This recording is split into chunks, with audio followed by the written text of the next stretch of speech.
Good morning and welcome to the Tuesday, April 9th meeting of the Board of County Commissioners. We do begin each of our meetings with an invocation, and today Bernadette Wilkie with Boulder Street Church is here to lead us. Feel free to join if you would like.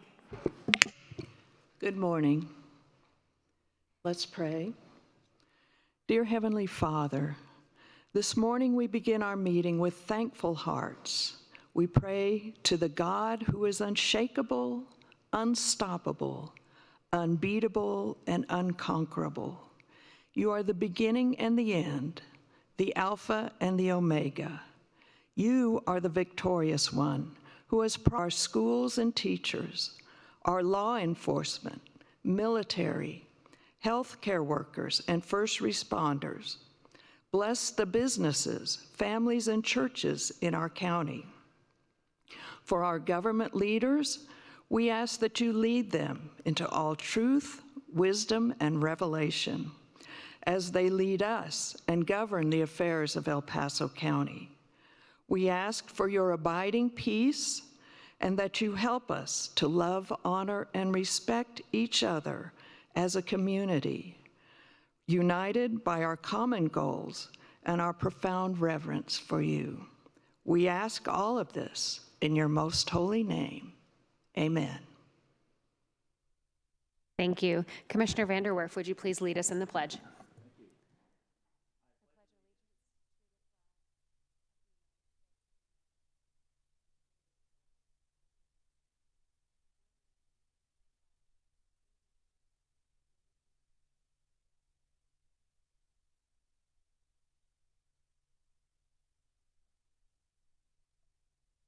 Item number 3. Item number 3 is staff emergency items, and I'm unaware of any staff emergency items today. Item number 4. Item number 4 is changes, postponements, and notice of the next meeting. I'm aware of one change to today's agenda. We will take a brief recess after item number 10, and the next meeting will be Thursday, April 11th at 9:00 a.m. for land use. Thank you. And before we move on to the consent calendar, I do need a motion to excuse Commissioner Gonzalez. He is out and attending a conference on the behalf of the entire board today. Can I get a motion to excuse? I'd like to make a motion to excuse Commissioner Gonzalez. Second. That has been moved and seconded. Commissioner Williams? Aye. Commissioner Vanderwerf? Aye. Commissioner Geithner? Aye. And the chair votes aye. Commissioner Gonzalez is excused with a vote of 4-0. Item number 5. Item number 5 is the consent calendar consisting of items 5A through 5S2. Are there any members of the public wishing to speak on any item on today's consent calendar? Hearing none in the room. Any online? None online. Comments and/or a motion from the board? I do have one comment. Madam Chair, if I may, thank you. So I do want to make just one comment. I'll be supporting the consent calendar, but I do want to mention that you may see several issuances of ambulance permits that are on here. And I just want to place it on record that there was a statute passed by the state that is taking the local authority away to issue these ambulance permits and have them issued at the state level, and I think that comes in July. The law is the law, but this is just another example of centralization of power in Denver that I know in the long run will not be good for the state of Colorado when local governments know best what our local communities need. So I just wanted to make my statement on the record here, and I actually appreciate that we are issuing these ambulance permits locally, and I'm saddened by the fact that the state legislature is now going to be taking this authority away from us, and that's my statement. Thank you. Thank you. Any other comments on the consent calendar? I did want to comment on one program now that I notice it's on there.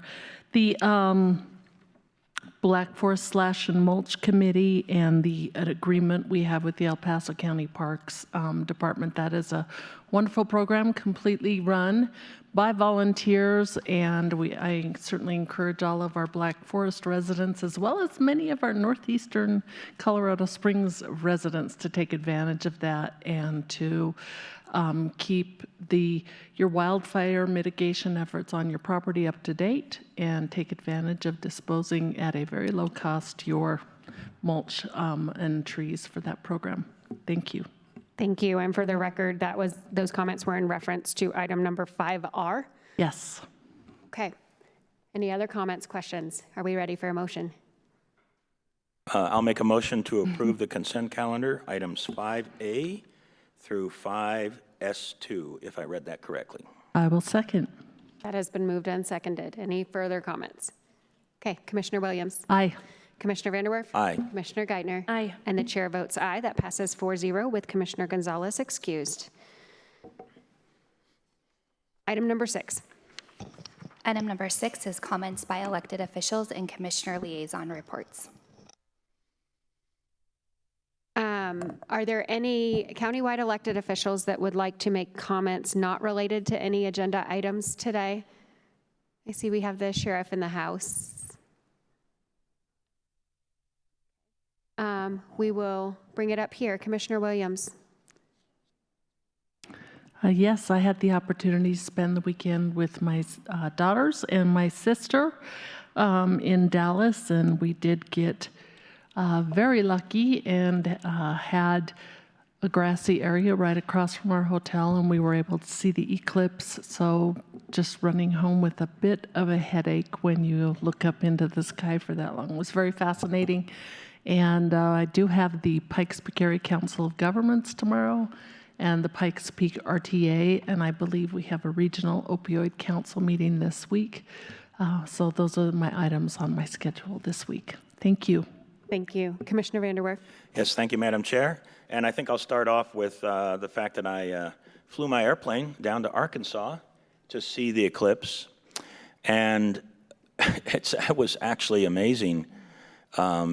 Hopefully many will see this, photos of it in the paper, but when it was a full eclipse and you could see the corona, that was really an experience. And I would recommend everybody at some point in their life go to see that. But I did get to go there, and the weather did cooperate, and that was really a lot of fun.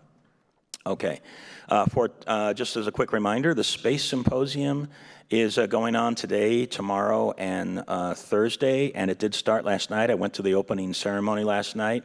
A massive, gigantic, huge event. People from all over the planet are there. It's a huge event, one of the biggest in Colorado Springs, El Paso County area. And it was a lot of fun. I got to meet several friends of mine that are in the space industry. I did, when I was in the military, I did have a couple of tours in the space industry as well, so I know some of those folks, but it was really a lot of fun. Also today at 2 o'clock, I will be at the Colorado Springs Chamber for an announcement that all I know is it is related to Comcast, and I don't know anything else about it, but I'm looking forward to that announcement. I presume it'll be really a lot of fun. And then tonight, I'll be at the Taste of Hope at Mackenzie's Chop House, which is a fundraiser for a nonprofit, and we'll enjoy that. Then, as Commissioner Williams mentioned, I'll be at the PPACG Board of Directors meeting tomorrow morning at 9 o'clock. I'll be going to, over lunch, to the Falcon Aerolab Volunteer Appreciation Lunch at Biaggi's. And Falcon Aerolab is a nonprofit in the community here that takes people flying in small airplanes to get them jazzed up and excited about learning as much as they can in primary school and get them ready for great careers in their lives. It's a lot of fun.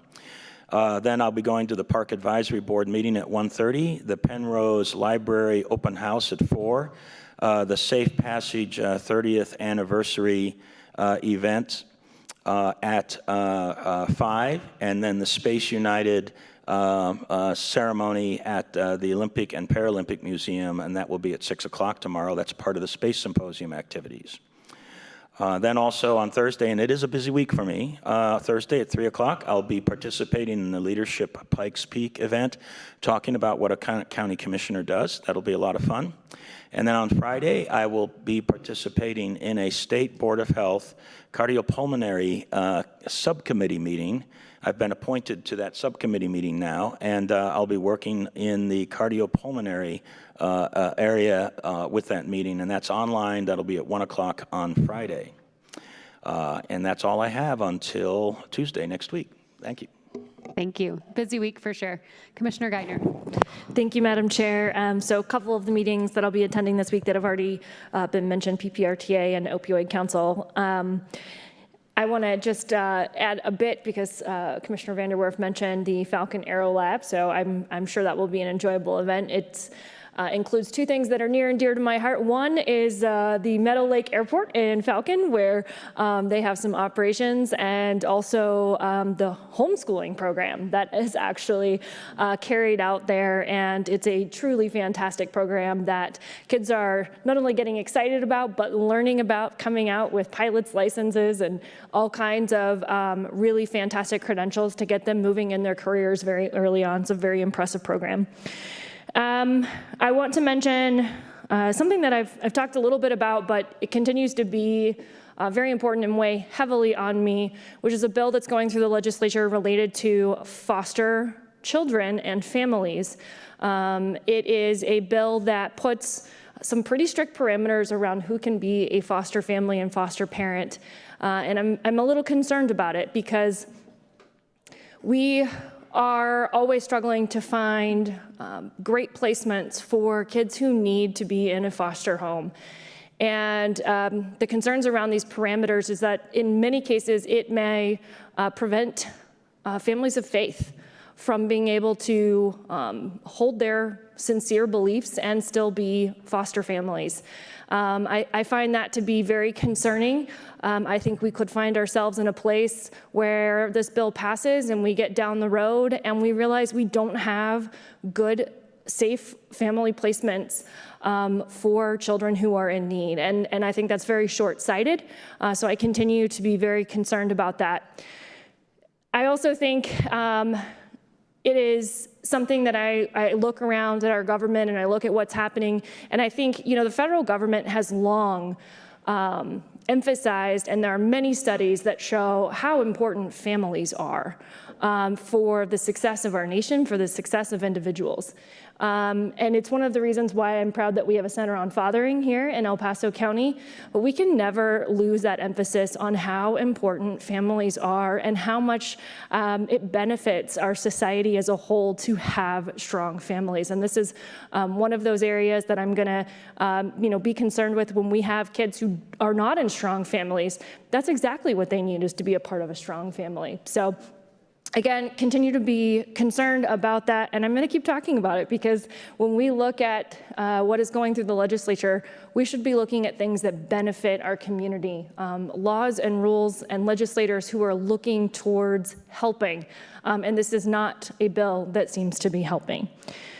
I also want to mention, I've had a couple of meetings and just really impressed with an organization that is called Step Springs that is looking to make its way to Colorado Springs. They currently have Step Denver, which is a recovery program, a very successful recovery program in the Denver area. They have fantastic statistics on the success rate of those who go through their program. Really excited to see that they are looking to open a location and help folks who are ready to get into recovery from an addiction. So continue to be interested in that. I think hopefully at some point, everyone here on the Board of County Commissioners will have an opportunity to learn more about that, and I know you guys will all be as excited about it as I am. And that's all I have. Thank you, Commissioner. And again, Commissioner Gonzalez is representing us at a NACO event this week and is out. So I also have a very busy schedule this week. Some of the items, some of the events I'm going to have already been covered by my colleagues, so I'm not going to mention those again, but there will be some overlap of commissioners at some of the things already mentioned. Yesterday, I had the opportunity to speak to a group of students and alumni and teachers and supporters of Colorado Springs Colorado School for the Deaf and Blind.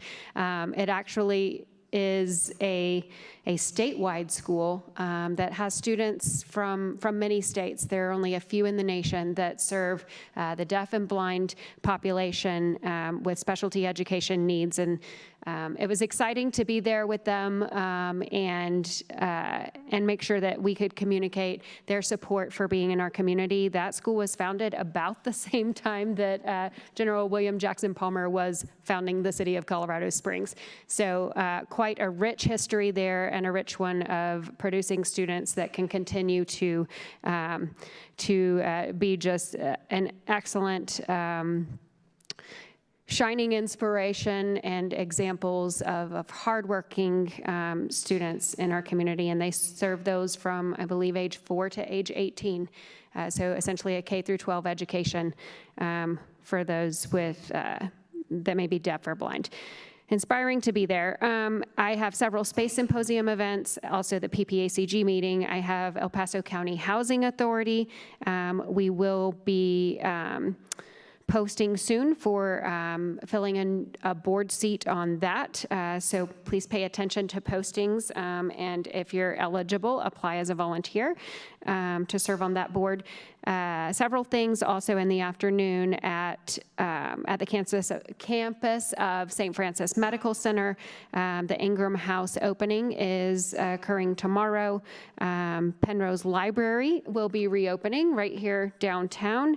They have been closed for some renovations. And then there is an anniversary celebration for Safe Passage. And I know the commissioners, our public safety officials definitely value that as a resource for families in our community.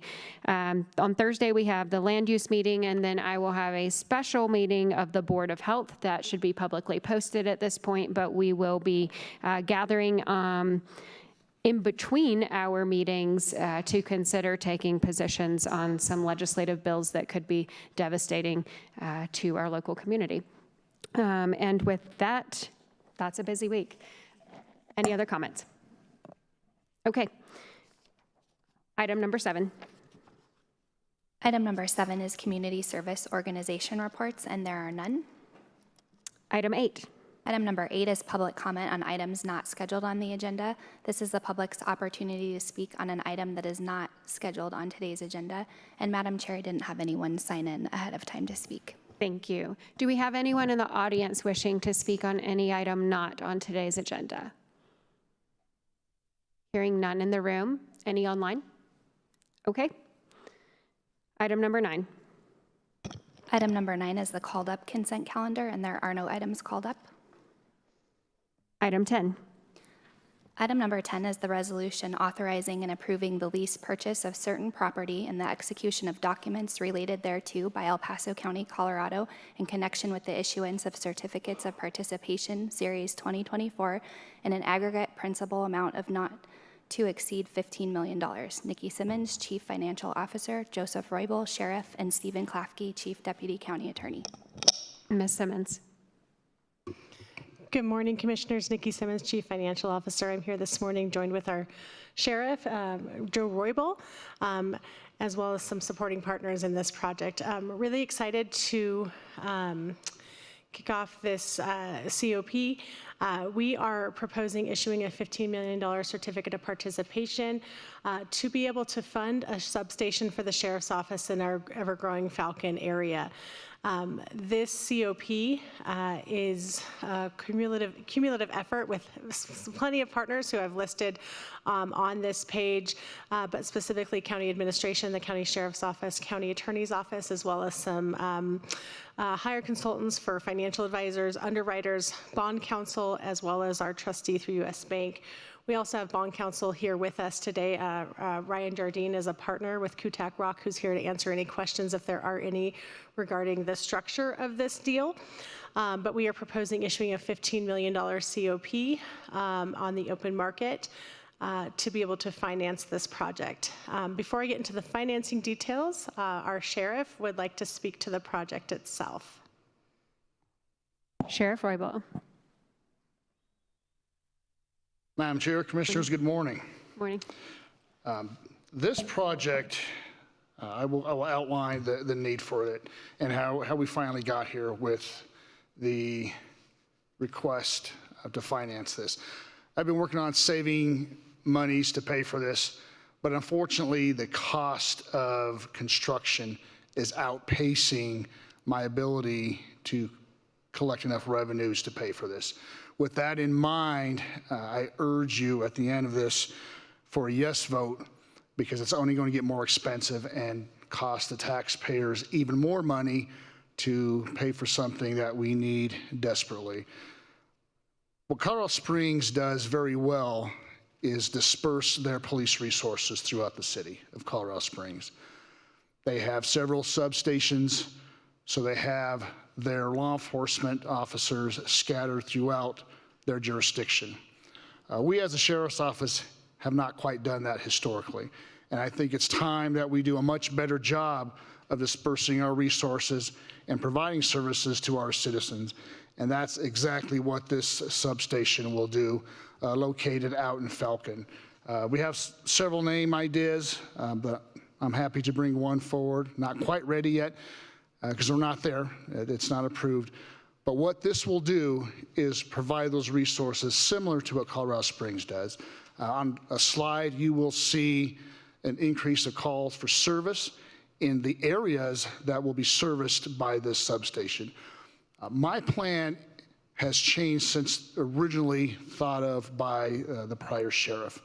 I have changed that plan to make this a legitimate substation with holding cells. Those holding cells are key to the services we provide to citizens. What happens when my deputies make contact and they have to make an arrest outside of downtown Colorado Springs? What happens? It is a 40-minute drive sometimes to get to the jail, process those people, which is another 30 to 50 minutes inside the jail, and another 30-minute drive back out to district. We are losing 2 hours of critical time where my deputies can be on the streets responding to additional calls and providing services to the community.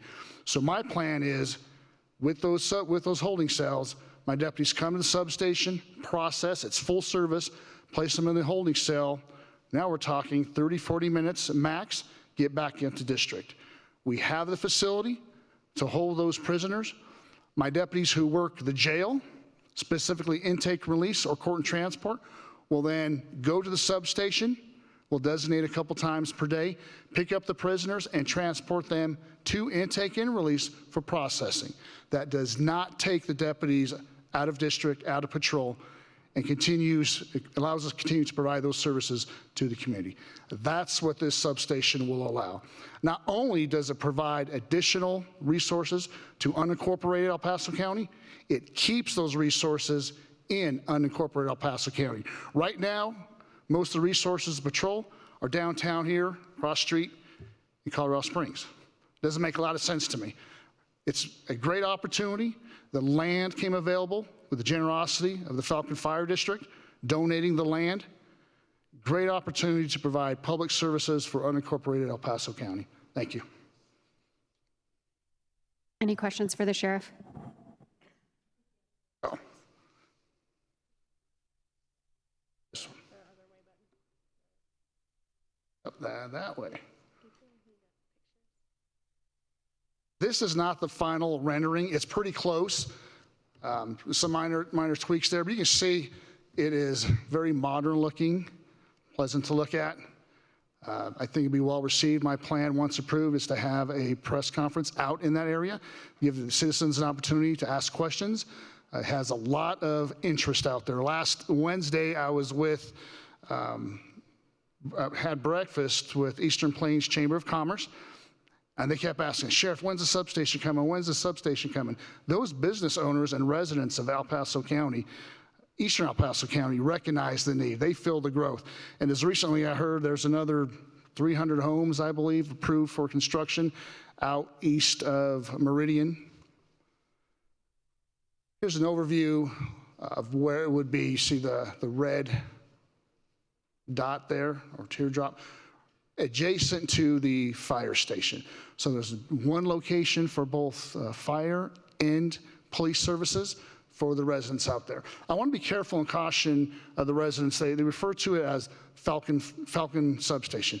It is not Falcon Substation. This will serve northern, eastern El Paso County, such as Black Forest. We provide services east to the county line. Monument, we will help people in Monument as well. And I have a slide that will demonstrate that. Here's the population. We all know the population grew. El Paso County, and this is census numbers for the last 2 years, we took a guess, like it's just a guess. So from 2010 to 2020, 732,000 people, unincorporated, just over 200,000. That's specific to unincorporated, the people that my office specifically provide emergency services to. Calls for service, if you go down, we stuck with the 2010 and 2020 specifically because that's when we had the definite numbers of the population. Look at the calls for service of those two districts. District 2, 40% increase in calls for service. These are priority 1 and 2 calls. Down below, you see the priority 1 is domestic violence in progress, assault in progress, stabbing, suicidal check to welfare. That's lights and sirens. That's people need help, let's get there. Priority 2, 911 hang-up, suspicious incident, child abuse just occurred. 40% increase. District 4, which would be Falcon, 58% increase. On top of that, I have the numbers. 2023, can you imagine, they've gone up. Above that, increased another 25% for these calls. It is time I get my resources out there in unincorporated and provide those services timely. Here's the district we're talking about. You see the star, there's the substation, right in the middle of the 2 districts I just spoke about, with having those close to 50% increase in calls for priority 1 and 2s. That is serving the community commissioners. That is providing services. This funding will help us get there. I cannot save money fast enough. We all know the public safety tax took a dip, which also hurt my ability to save money. I believe in saving money. However, this is more important that we get this started. I'm told it's going to take about a year to get this building erected and staffed. I'm working on the staffing. I'm happy to say, my last academy, we were overhired by 10 deputies through natural attrition. We're just about even right now, but we no longer have a hiring or staffing problem in the sheriff's office. I have the staff. In January 1st of this year, I increased patrol by 6 authorizations. I intend to do it by another 6 by the end of the year. Half of my patrol section, I am moving out to this substation. It's not just going to be a place where deputies go, write reports, and take breaks. Half of my patrol operation will be out of this substation to serve the citizens. Thank you. Any questions at this point for the sheriff? Okay, thank you. Commissioners, for the financing portion of this project, which is what we're in front of you today for approval for, we're requesting a permission to post for a $15 million PAR COP, which basically means the base rental schedule, as you can see in the principal amounts, adds up to $15 million plus associated interest to be paid over the next 20 years. All of this funding for the base payments will come from the sheriff's budget. He's not requesting any additional funding to be able to pay for this. It comes from this base budget of either general fund or public safety tax. In order to go through this process, some very exciting news on my part. I know I'm a big nerd, but that we went through a rating process through Standard & Poor's where they do a deep dive into our financials and our forecasts and the economic condition of our community. I'm excited to announce that Standard & Poor's increased the bond rating for El Paso County to a AA+, which is actually the highest rating available for non-appropriation issuance. Because we are issuing a certificate of participation which has non-appropriation language in it to be in compliance with Tabor, we are not issuing something like a general obligation bond. So you can infer a AAA rating, but then with the non-appropriation language in the issuance itself, it drops it one notch. So we have essentially the best credit available, which is a sign of the financial condition of our county and some great things that we're doing internally. So with that, we're expecting low interest rates. So we are issuing a tax-exempt COP. With today's market conditions, we're estimating about a 3.97% all-in true interest cost, which, as Sheriff Roybal mentioned, is less than the cost that the materials and the cost of construction is growing. So it's actually going to save money if we build this now with interest versus saving that money and building it in the future, as this building will continue to get more expensive if we need to build it in the future. The remaining timeline for the COP itself is obviously today we're in front of you asking for approval to issue the COP. The preliminary offering statement will be posted this week to the bond market, essentially. We will do pricing on April 23rd, so that's the day that the bond market matters. That's the day that the investors will come in and say how much they'll pay for this COP, and then we actually close on everything on May 7th. For the project itself, it's currently in 90% design. We're expecting 100% design documents this month. Go out for all construction and necessary permits this summer. Award contracts late summer, early fall, and then construction about a year, a little over a year. So expected to have a fully functional substation sometime later next year. So that's all I have in the presentation for you today. If there's any questions for myself or for Sheriff Roybal, or our bond counsel is also here to talk to the specifics of the transaction if there are any legal questions. Commissioner Vanderwerf. Thank you, Madam Chair. First of all, I think this seems to me to be a very reasonable path to go forward. And, you know, we all know that several of us are very cautious about certificates of participation. If you issue too much of that, you can get a public agency into, you know, financial challenges in the future, and there certainly are instances of that from other public agencies, not in Colorado, that issued a lot of these and really got themselves into financial trouble. But I'd like to maybe just ask a question of you, Nikki, is kind of what we've been doing over the last 7 years since I've become a commissioner with regard to our certificates of participation, because we've actually finished at least one, maybe it's more than one, where we've actually paid them off. So our certificate of participation load has actually been reduced.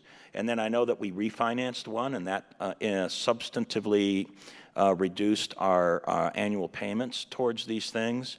So in light of that and the fact that this is for a public safety measure, which is an essential function, this seems to make sense to me. But my question is, what have we been doing over the last 7 years with certificates of participation, and how does that kind of play into, you know, a willingness to issue this one? Yeah, thank you, Commissioner. So over the past a little over a decade, we have not issued any new debt. The last new money COP that we issued was in 2012 for the Regional Building Center. That COP is actually the one that you were referencing that was paid off in 2023, so that building is owned free and clear by the participating entities with that building. The rest of the COPs that we have outstanding, the last new money that we issued was in 2011, which was actually for the Criminal Justice Center. Besides that, all we have done since 2011 is what is called refunding or refinancing current debt to save money. So when interest rates were better and we had the ability to do so, we would refund those. Besides that, all we have been doing is paying down our regular payments. Now, COPs are a little bit different than what you would think of as like a mortgage where you can pay it off early. There's different provisions in this. The people who own these coupons, essentially the bondholders, they're counting on that payment at a certain year, and that's what makes the bond market stable. And so these aren't things that we pay off early. We pay it on the coupon schedule, so we have been paying our payments, but we've been paying down everything. So we have significantly over the past decade decreased our overall outstanding debt, especially in comparison to the budget continues to grow and our debt has continued to go down. So one of the things that the market looks at is debt to budget ratio, and that has continued to significantly decrease, which overall is a good thing. Great, thank you very much. Any further questions? Okay, thank you. How about comments? Any comments? I do have some comments. So I am very supportive of this motion. I know that we have tried to make this substation get off the ground for a couple of years, and we have the property, but with the construction costs increasing, we have very much needed to get this done. I did want to go through kind of a history of what I know since about 2016 of where the substation has been. I know that for the longest time it was housed in El Paso County Hazardous Waste Facility. Then they got to move to a small office there on the same site where they could come in and do reports only. That at least kept the sheriff's deputies' cars in the relative area. Otherwise, they were traveling from downtown Colorado Springs to get all the way out east and coming back. And as you said, that takes a lot of mileage and a lot of deputies out of a critical area that we have patrolled. I love the fact we're going to put holding cells in there so that your deputies are freed up. I know that at one point in passing the public safety tax, we said that if you see one deputy in Black Forest during the week, you can speed the rest of the week. That is no longer the case because I've been caught several times. So now I will have to start slowing down. And but I do know that right now I think our deputies who are up in that area do a daily patrol through the area of the forest and Monument, and they get to stop for their lunch break either at the Tri-Lakes Fire Station or at the Fox Run Regional Park. And those are hardly facilities where they can also, if they needed to do work at lunchtime, could do lunch as well, or could do work as well. So I just think, and then with the increase in the calls for service in the Black Forest area at 40%, in our growing area of Falcon, at 58%, wow, we just have a great need for this, and to get our sheriff deputies out in the community where they're seen on a regular basis. That presence is known to increase confidence in our public safety, as well as hopefully to reduce some of our lawbreakers. And that's what we're seeking to do, is continue to keep El Paso County as one of the safest communities in the state. And we have had an excellent sheriff's office under Sheriff Roybal and our Under Sheriff Jeff Kramer, and we really appreciate that, the changes that have been made. And I believe this is a worthy investment of our taxpayer dollars, so I'm looking forward to supporting it. Okay. Any other questions or comments at this time? Commissioner Vanderwerf. Yes, thank you. The first one, I guess I'm talking twice. The first one was a question. This is a comment. And I appreciate the chair's indulgence with that. I appreciate also the analysis that's been done on this. Being an industrial engineer, which is about improving either plant production processes, but also company processes, and in this particular case, a public agency process. You've got savings of man-years of labor as a result of this investment. You'll also improve response times, which is a public safety component. And when you go through the analysis and you look at the positive things that this will provide, the investment amount requirements, while millions of dollars are substantial, they're not gigantic. They're not necessarily what I would call a gigantic number. And it just looks to me like this would be, that this will be a great return on the investment. With regard to saving money, and that increases productivity. With regard to improving response times, that's also an increase in productivity. And I'm pretty proud of El Paso County over the years in doing lots of things that are like this, that improve the productivity of our employees to allow us to do more as far as services for our constituents, and do that in such a way that we have not had to increase taxes and so forth. So this feels exactly down the center lane of that kind of an approach, improving efficiency processes. So thank you for bringing this forward, and I will also be in support of it. Thank you for those comments. At this time, are there any members of the public wishing to speak on this item? Okay, no one here in the room to speak on item number 10. Anyone online? Okay, with that, I do understand that we have some further comments and perhaps a motion. Commissioner Geithner. Thank you, Madam Chair. So it's been lots of important things mentioned by my colleagues already, but I'm really grateful for this. Obviously, Falcon is in my district, but I really appreciate the sheriff mentioning what a wide area this is going to serve in the unincorporated area. And I think we all on this board care a lot about fiscal responsibility, and we want to, make wise decisions for the benefit of our community. And this is one that I think is a very wise decision for the reasons mentioned. Inflation is not our friend when it comes to new construction, and we know that. And to be able to compare and say, waiting later as we work to save funds on this is going to, it's going to outpace us. And so now is a smarter financial decision. And that's what it's about, right, is leveraging that, kind of time and value of money to get the best value for our residents and the best services for our residents.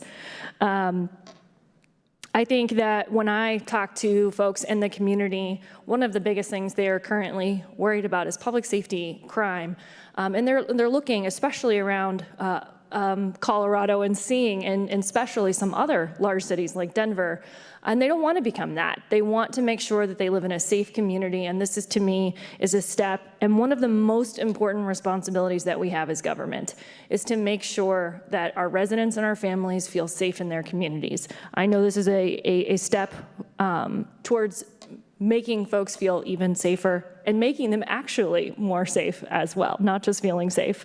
And as I said, it's to me, probably the most important core government responsibility that we have. I also think it's important that we support our law enforcement. And, Sheriff Roybal has done a fantastic job in our community, and I think it's very important to show that support. In a state where many of our lawmakers and policymakers do not always do not always support our law enforcement. I think it's particularly important today. So great financial thinking. Thank you, Nikki, for your work on this.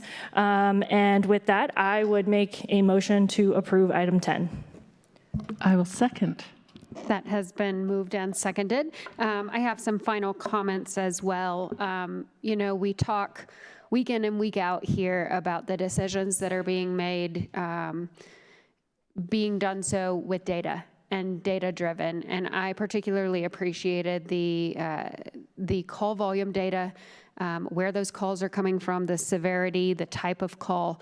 That helps us consider these really difficult decisions and how we're going to make sure that our community stays safe, and that you have all the tools, you as the sheriff have all the tools to do that with. I'd like to quickly commend our financial team as well, and our partners in that, just for making sure that not only is your financial data and your financial projection generally spot on, it's extremely conservative.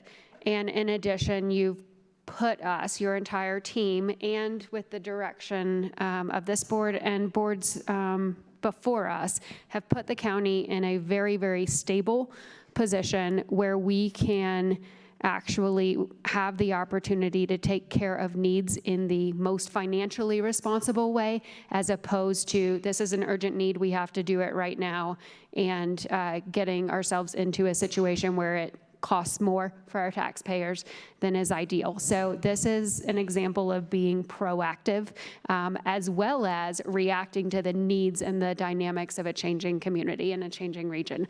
So I appreciate the opportunity to look at it from a data-driven, very objective perspective. With that, are there any further comments before I call the roll? Okay, Commissioner Williams. Aye. Commissioner Vanderwerf. Aye. Commissioner Geithner. Aye. And the chair votes aye. That passes 4-0 with Commissioner Gonzalez excused. And we will take a brief recess at this point. Are there further comments, Ms. I was Simmons? just going to say thank you, commissioners. I appreciate the confidence in the comments, and I also just want to thank Brett Waters, our county administrator. Although I'm not all the work it's caused my department, but it was his idea when we came to him. We're like, we need this thing, and he's like, what about a COP? Let's get that done. So just appreciate his leadership in helping us get through this project. Thank you, Mr. Waters. Did you have any further comments as well? Okay. Madam Chair, if I may. Please. I'd like to thank Mr. Waters, Ms. Nikki. We hit a couple roadblocks trying to get here, and we're a bunch of cops. We know we can fire guns and arrest people and apparently give commissioners speeding tickets. Well, I hit my brakes soon enough. Okay. But the finances, that's just not our business. So really, Brett and Nikki, thank you so much for helping us get there, recognizing the need of public safety and wanting to help the public. And of course, my financial manager, Ms. Jane Fromey, our Bureau Chief Andy James, my Under Sheriff Jeff Kramer, and my community affairs team, gathering all the information to really demonstrate the need for this that we presented this morning. Thank you so much. This is a big win for us in the community. Thank you. Congratulations. And with that, we will take a recess to sign a bunch of documents ready to go to Denver.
Good morning and welcome to the Tuesday, April 9th Board of County Commissioners meeting. We are just back from a recess following item number 10, and I believe our sheriff has a couple of final comments. Yes, thank you, Madam Chair. I'd like to correct the record. Earlier, I gave credit to one of my bureau chiefs incorrectly. It's not Andy James. It is Andy Prem, who's now at the top of the stairs. My apologies, Andy. Thank you, Commissioner. Appreciate it. Thank you, Sheriff.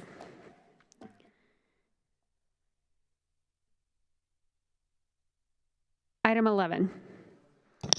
Item number 11 is department and committee reports, non-action items, and there are none. Item 12.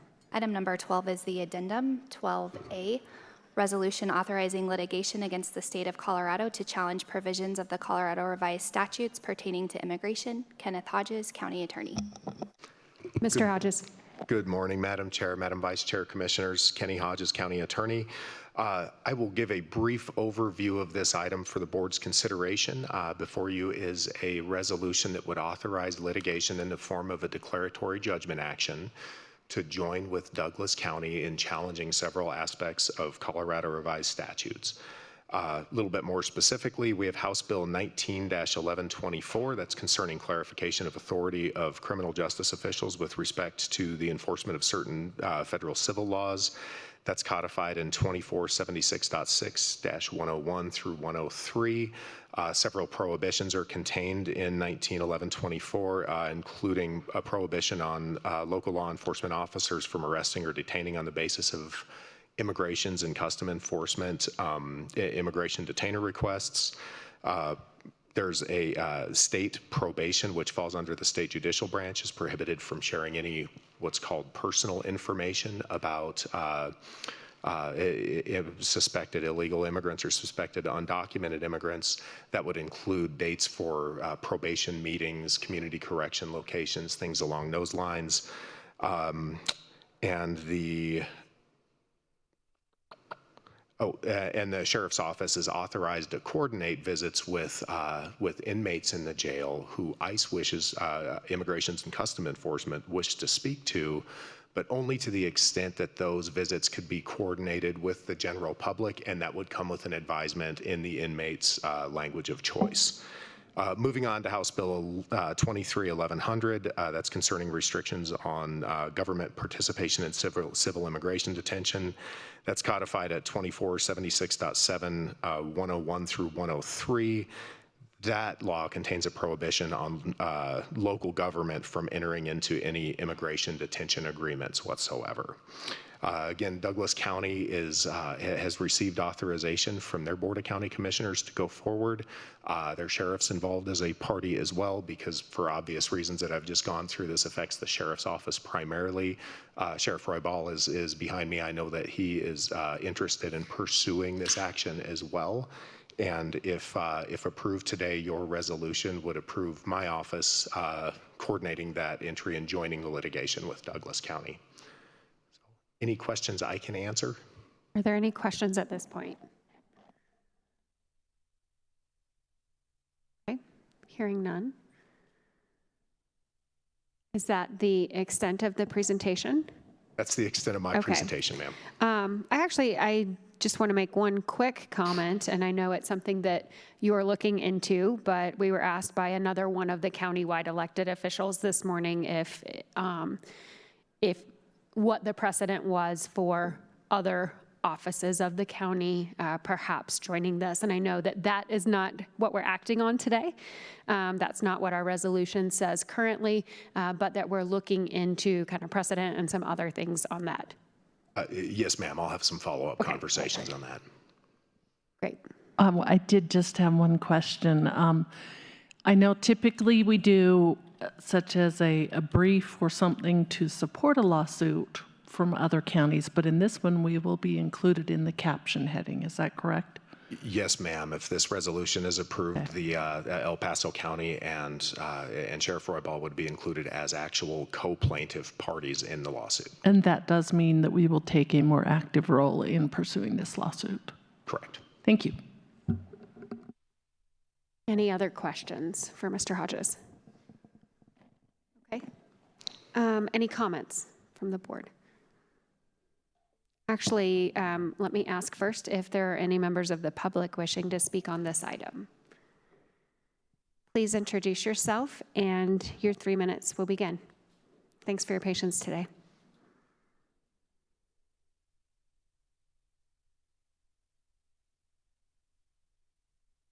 So my name is Karen Field, and I just wanted to say I really support this lawsuit. I think we need to challenge our state officials that Can consistently. you step a little closer to the microphone? Oh, closer, okay. Yes, ma'am. That we need to let our legislators know that we've had it with them breaking the Constitution. And so I so appreciate this lawsuit. Thank you. Excellent. Thank you for being here today. Are there any other members of the audience wishing to speak on this item? Okay, any online? All right. Any further discussion or comments from the board? Commissioner Williams. Yes, I wanted to state, I think it is important that we join this lawsuit. We have a wonderful government that was founded on the principles that we have a federal government, a state government, and a local government. Through some of the actions of our state legislature, we have had the hands of our sheriff tied. And we know that there are some undocumented immigrants in El Paso County, and there isn't any reason why the sheriff should not be able to cooperate with federal law enforcement when they do need to be taken out of this community. And I think that's really important, that the fact that the state legislature is putting their values down upon our community and our commissioners, our sheriff. We do not want to be a sanctuary county, and we do not want to have the overflow of immigrants into our county. We run a tight ship. We have one of the lowest mill levy rates in the state, and certainly amongst the 10 major counties. And we need to be able to maintain the services to our citizens who are here legally, and to make sure that we can provide the efforts we need in public safety. As I think, along with Commissioner Geithner said earlier this morning, some of the basic services we're asked about are public safety, roads, but those are very important services. There's a myriad of services that we do that we have to do before we get to my favorite, which is roads. But if we are not a safe community, then we are not meeting our job as county commissioners. And I think this goes a long way to help providing the safety of our community. Thank you. Thank you, Commissioner. Commissioner Vanderwerf. Yes, thank you, Madam Chair. And I will also be in support of this resolution. I think we do need to take action here, and there is an increasing call around the nation to let local law enforcement work with federal law enforcement. And I just want to mention, even New York City Mayor Eric Adams has stated that he supports working with federal immigration officials. So we even have mayors of major cities across the country who are suffering from the challenges that we have with the failed Biden administration laws or operations. Even someone like the mayor of New York City is saying this doesn't make any sense. And I think it's important to make this point. When we talk about public safety, we're talking about a large number of public agencies, local law enforcement, state law enforcement, federal law enforcement, all kinds of other public agencies as well contribute to that public safety environment. So when somebody creates a law that says you can't work with each other, that just is nonsensical. That makes no sense at all. We are stronger, we are better at public safety when we work together. So to make a law like that is nonsense. So I support this resolution. I hope it will be successful. And it just is only logical that our law enforcement agencies have the capacity to work together. And back to my first point, even the mayor of New York City says that we should be allowed to work with immigration and law enforcement. Thank you. Thank you, Commissioner. Commissioner Geithner. Thank you, Madam Chair. I too am in support of this. And to me, when we look at the sanctuary policies, which is what these are sanctuary policies that our legislature put into place and our governor signed. And when we look at these policies, they are not in the best interest of citizens. I know I spoke against, especially the Bill 23-1100 just last year, and I'm sure that the remainder of this board was also opposed to that, because it takes away the ability for our law enforcement to do what they need to do to keep our community safe. I really appreciate Commissioner Van der Werf bringing up Mayor Eric Adams. This is not a partisan issue. This is a smart issue for the safety of residents regardless. And it truly is a problem. I don't want to see an incident like what happened to Lake and Riley in our community. And we know that these sanctuary policies are exactly why we have seen the tragedies that we have seen across our nation. I know as a representative of the people in my district, they want me to do everything I can, everything within the authority of this board to make sure that they're safe, to make sure that these things are challenged. And so to me, this is a logical step that we can make in order to do the very best that we can do for our citizens. We don't get to make the laws at the legislature, but we do get to weigh in. We don't get, to choose what the governor signs into law, but we do get to weigh in various ways, and I want to use our voice and our ability to do that in this case. Commissioner Geithner just summarized my comments very well in that, immigration and illegal immigration in particular is the #1 issue in many national polls and recently in our state as well that citizens are concerned about. And so we could talk all day about the policies around that, but at the end of the day, this board has limited tools to work with in making sure that our residents' concerns and fears are taken care of, and that they can rely on the public safety.